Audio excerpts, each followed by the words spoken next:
जय हिंद बच्चों।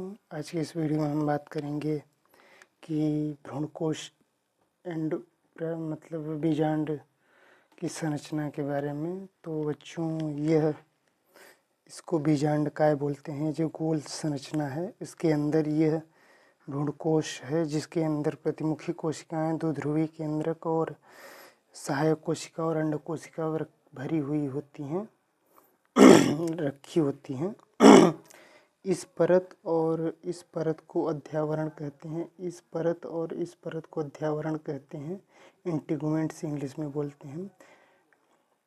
बच्चों, अंड कोशिका और सहायक कोशिका मिल करके अंड समुच्चय का निर्माण करती हैं। बीजांड द्वार मतलब बीजांड में दो इंड पाए जाते हैं, छोर पाए जाते हैं। पहले को ऊपरी सिरे को निभागी सिरा या फिर निभाग बोलते हैं, जिसे चलेजल इंड बोलते हैं।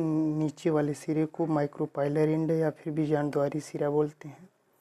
तो बच्चों, यह आपका संवहन पुल है।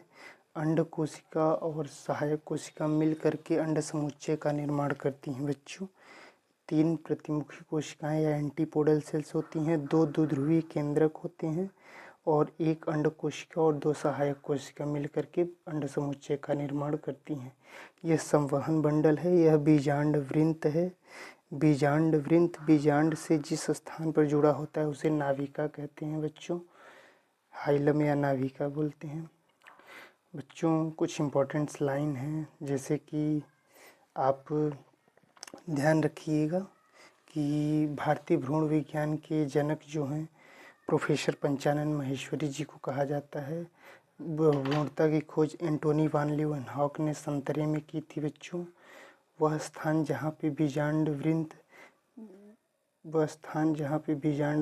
वृंत से जुड़ा होता है, उसे जुड़ा रहता है, उसे नाभिका कहते हैं। बच्चों, हाइलम या नाभिका कहते हैं।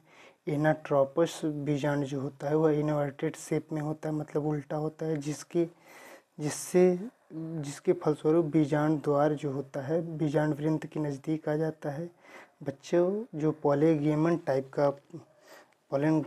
टाइप का एम्ब्रियो सैक होता है वह एंजियोस्पर्मिक फ्लावरिंग प्लांट्स में 7 सेल्ड और 8 न्यूक्लिएट होता है। बच्चों, 7 सेल्ड सामान्यतः मादा युग्मकोद्भिद पुष्पी पादपों में 7 कोशिकी और 8 केंद्रकी होती है। बच्चों, उम्मीद करते हैं आपको समझ में आया होगा। इसी के अगले पार्ट में हम मिलते हैं।